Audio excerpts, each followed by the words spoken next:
Welcome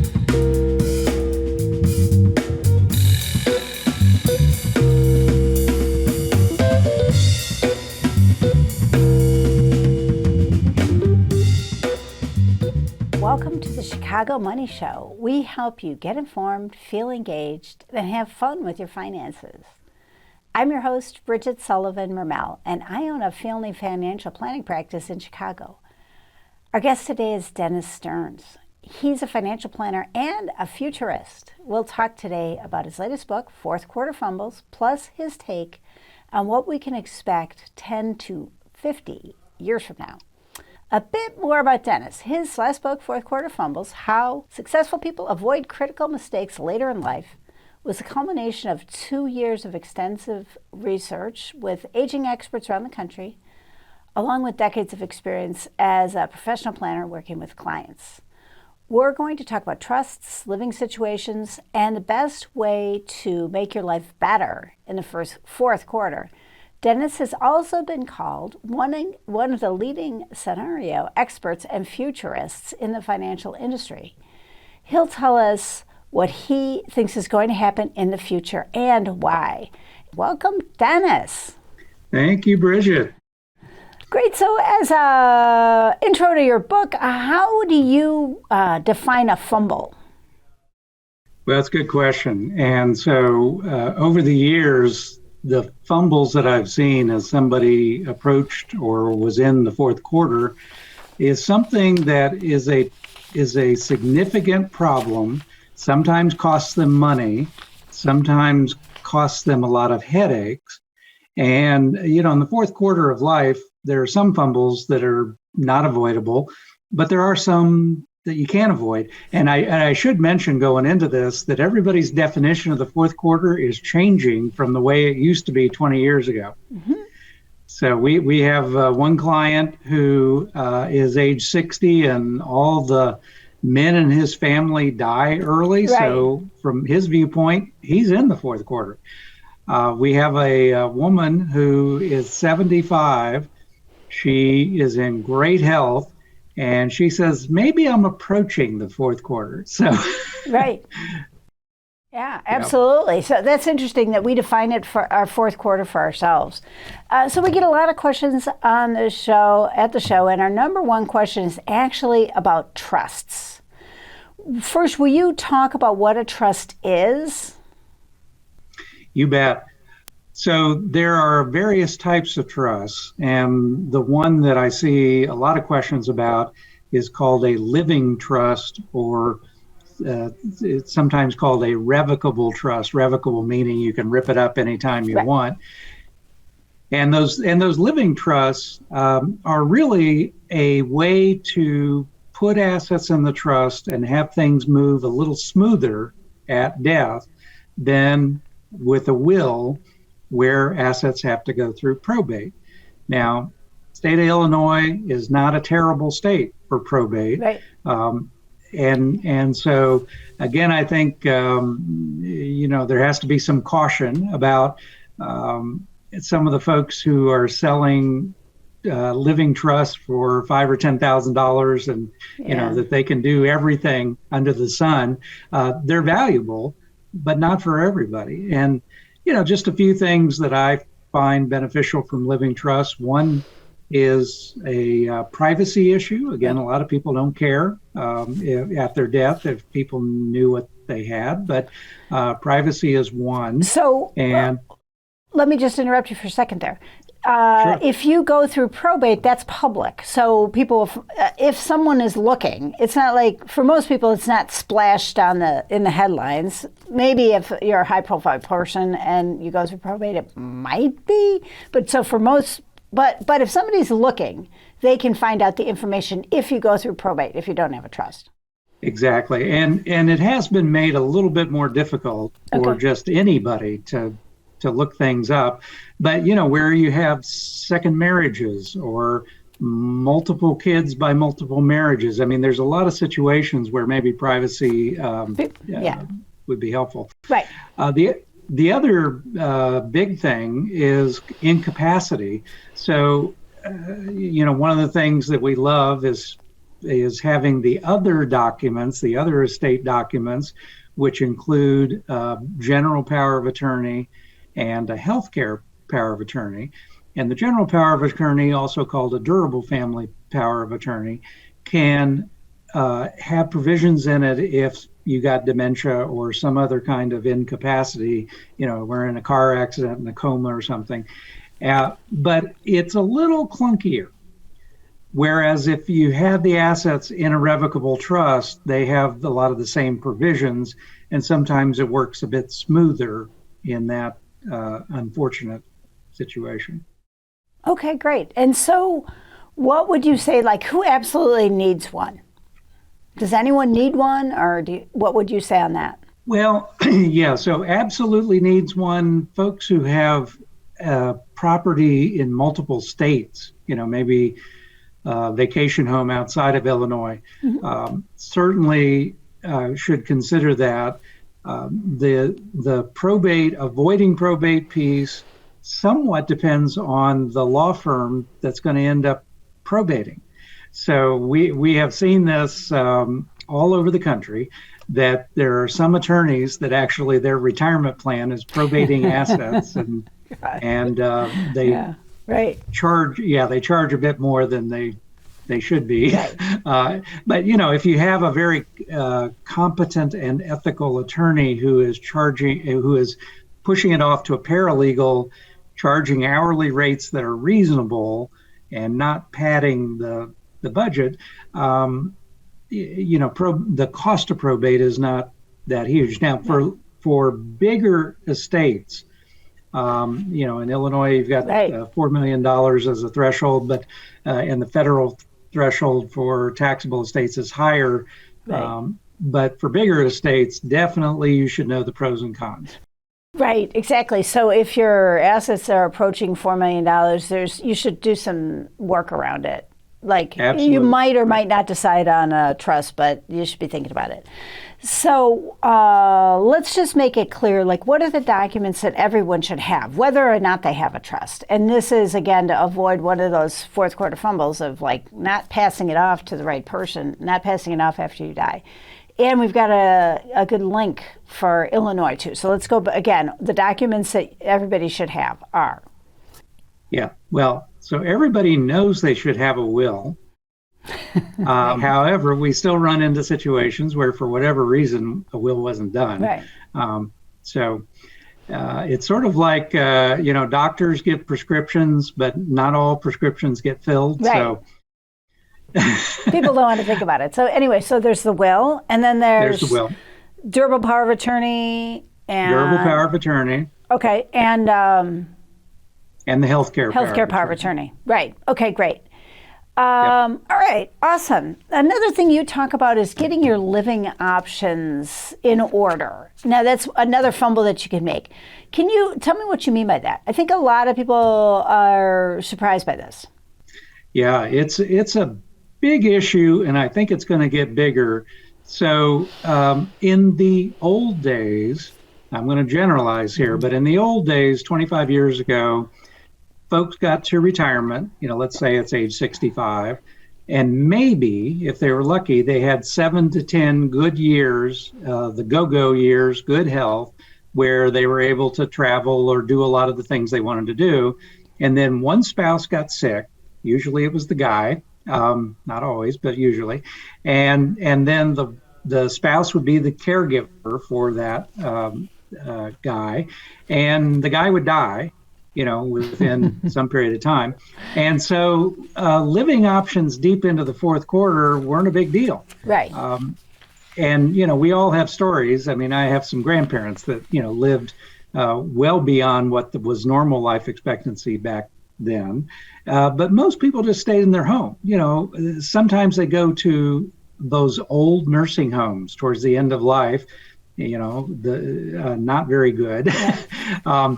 And so today, with a stretched out fourth quarter of life because of life expectancy, and the go-go and slow-go years are stretched out for a lot of people, the question is, when should you put the deposit down or should you put a deposit down on a continuing care retirement community, or, there's a whole bunch of variety of those things. And we're seeing a lot of situations where one spouse says, you're not getting me in those. Now, maybe it's because they remember the way they were 20 years ago. Right. And I get that. And so you should definitely go visit and understand the new generation of these things. And sometimes one spouse says, well, I need to go there because I want to make sure I've got the right care at a reasonable cost if I get sick. Right. And so the where it gets really delicate, Bridget, is where maybe the husband wants to stay in the house, right? Because he's expecting his wife to be the caregiver, and the wife is like, I don't want to be the caregiver for him. Right. Yeah, so that's interesting. What about if with loved ones, like, so say you've got an older loved one and you think they should be thinking about this. What are good ways to bring it up? What's an effective way? Yeah, so again, one of the things we've found in this whole fourth quarter is that one size fits one. And it's everybody has their own custom ideas of how they want to spend their fourth quarter. Again, in the old days, a lot of people were thinking they're just going to rest and sort of coast down until ultimately they die. Little different attitude for some people today. And so I've seen, parents of clients who are in their 80s or 90s who say, I want to keep traveling. And and how much did that happen 25 years ago? Right. But then some event happens. It's often a fall, particularly winter, slips on ice, does something else, and breaks a hip, and the event causes them to go into rehab. And now you got a dilemma. Right. Do they stay in their home? And home care can be very expensive. And their home might not be set up for it either.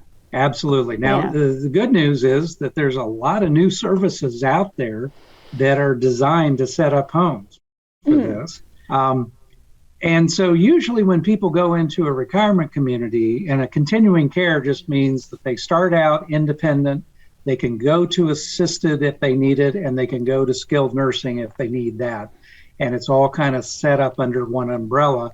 And sometimes they get sticker shock because they look at the $4,000 a month or whatever it is for the monthly fee.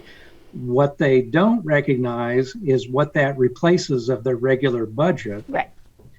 And they don't recognize just how darned expensive it is to stay in your home and have that same level of care. Right. And we've seen double or more. Well, and the stress involved with trying to figure it out when someone is in rehab and they only have, they can only stay in rehab for a bit.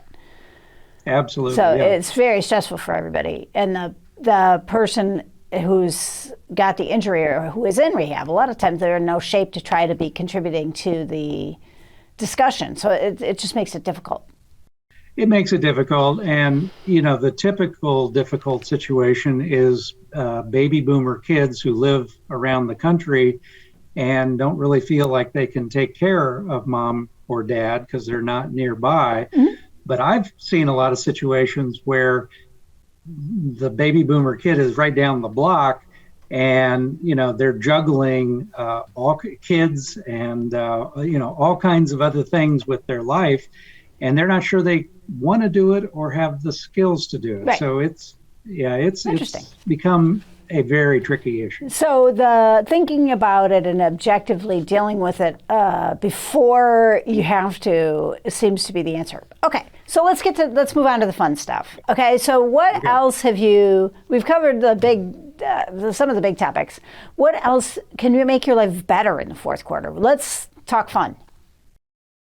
Yeah, absolutely. Well, so we've studied a lot of fourth quarter champions. We've studied the fumbles and how to try to avoid them or get folks out of the ditch if they hit a fumble. but the champions do that better than others, by the way. They are proactive instead of reactive. Interesting. Okay. So that is one piece of it. They've also taken the time to really sort of do their homework. Maybe they did a financial plan during their life, although, as you well know, in our profession, a lot of people just don't do that. Right.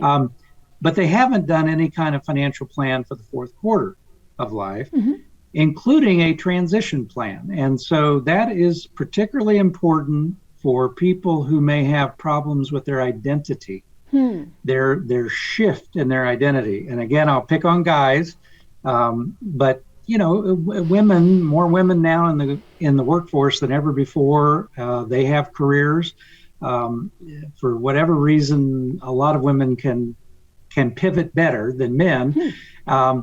And so, a great story that from a hospital that we were talking to some of the folks in the hospital, and they said, well, some of the older docs and surgeons who are retired, they still come to our weekly breakfasts at the hospital because they don't have anything else to do. And they want to sit around and talk about the old days. And the current generation of doctors, particularly the female doctors, say, I'm never doing that. Okay, and we have a call. So caller, hello caller, can you give us your first name and the neighborhood you're calling from? Hi, this is Rob calling from Logan Square. Actually, I have two questions for you. Great. First of all, is there a certain amount that for a trust a person should have in a trust? And the second, you mentioned about having assisted care in the new generation. I was just wondering, I know many years ago I had a neighbor whose mother had to go into assisted living and they had to move into their house. Otherwise, they would take the house and all the assets. I'm just wondering if that's still true today and is there anything you can do to avoid that, if so? Yeah, Great questions. Thank you. You bet.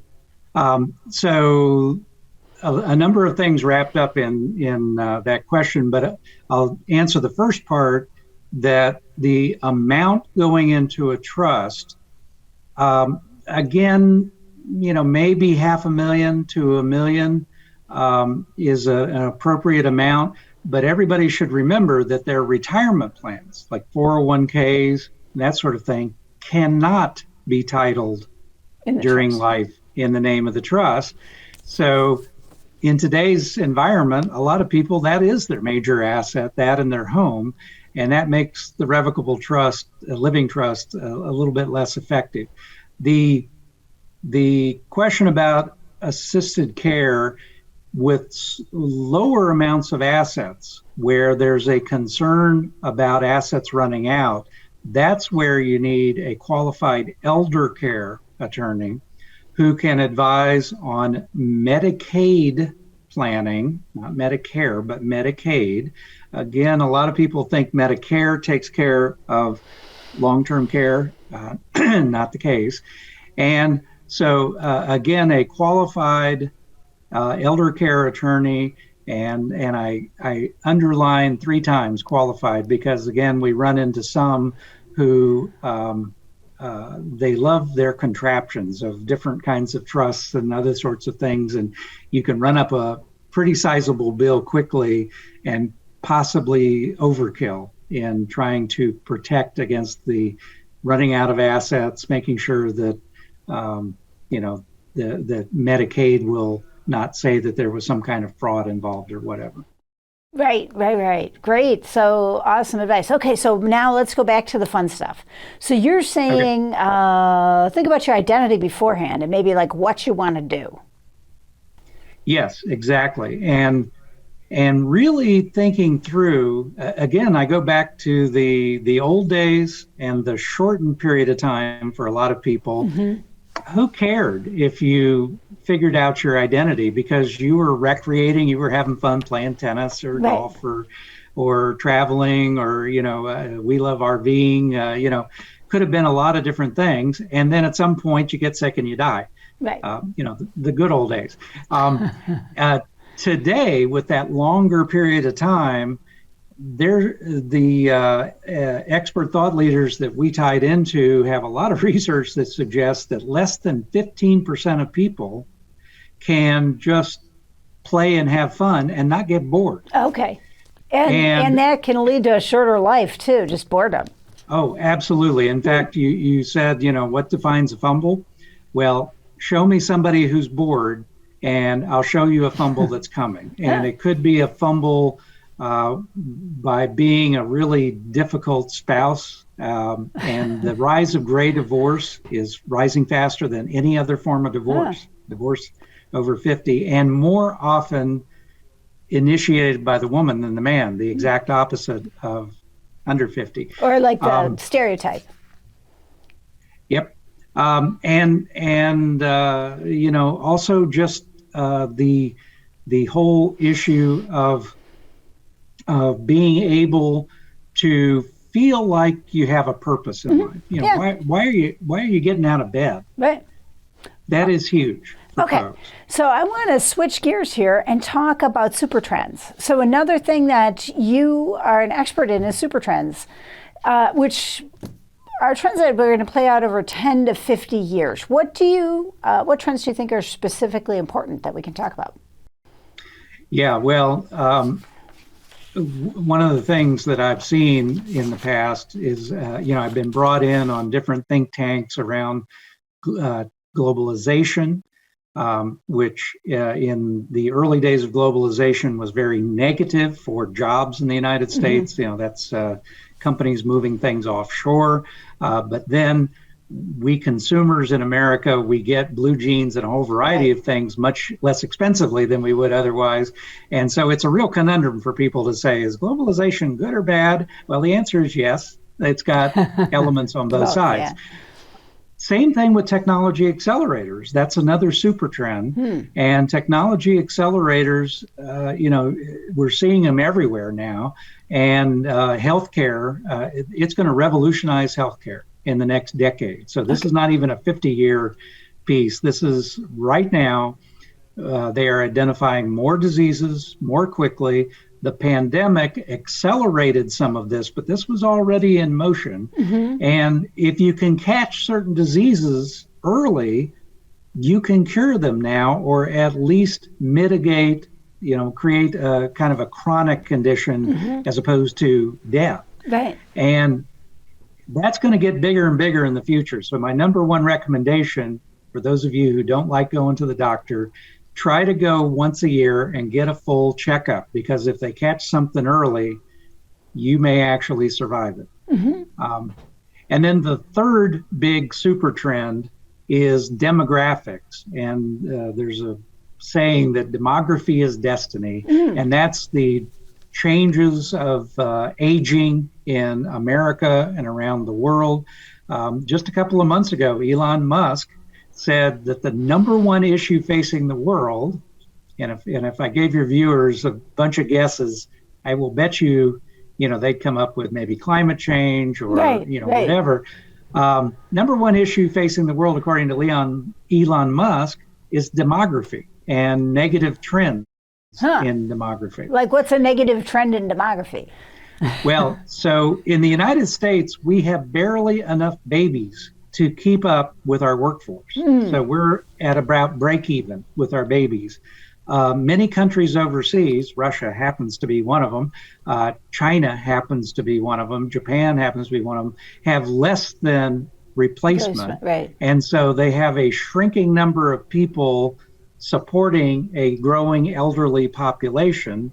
They have less productivity in their economy, and it's a huge deal. Yeah. So, well, and especially with people living longer. So you can see how that, so if you live an extra 10 or 20 years, if everybody does, then those trends would be more apparent.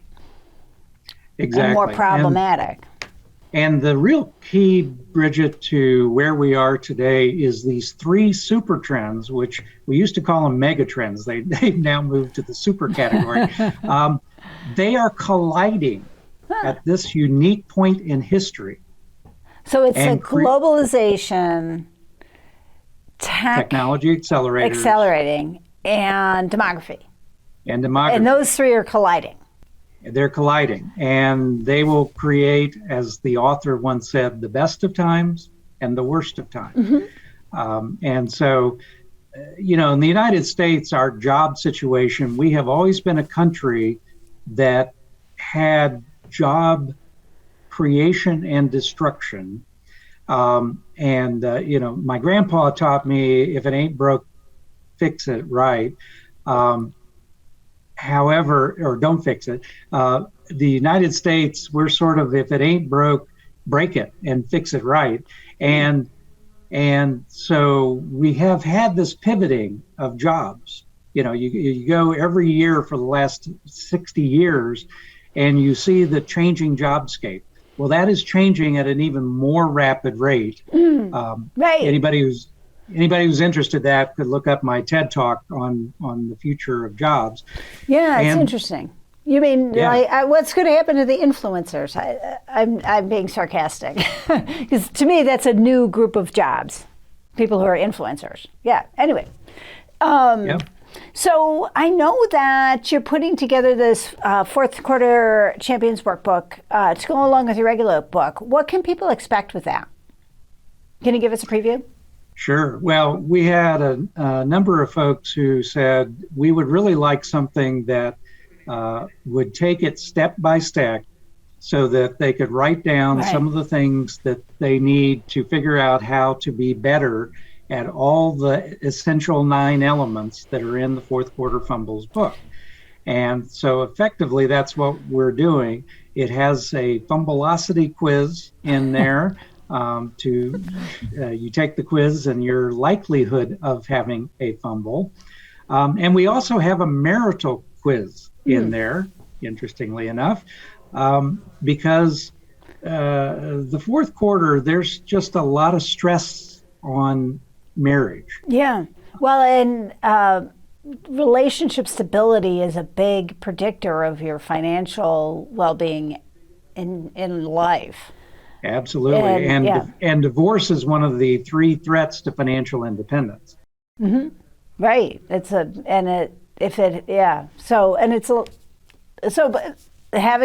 Building a strong marriage and strong relationships seem like even more important in the fourth quarter than they are the rest of your life. As it turns out, you're exactly right. And it's tough for people because they have such embedded habits that possibly annoy each other as they get older. Great. So when should we be looking for that? Well, we're going to have it ready probably by the end of summer. Okay, great. Awesome. So any parting? We have 30 seconds left. Do you have any parting advice for people to how to make their lives better with? My parting advice is not related to super trends, but related to surviving a world that appears chaotic and is for a lot of factors, and that is gratitude. That's the number one trait we found in our fourth quarter champions, being grateful for what they have, sending letters of gratitude every week to people that they are grateful to, and really practicing, increasing those gratitude skill sets. Great. Well, with that, leads me into saying thank you for being on the show. I really appreciate it. My name is Bridget. You're welcome. My name is Bridget Sullivan-Ramal, and I own a family financial planning firm. Check out this show's website. It's at chicagomoneyshow.com.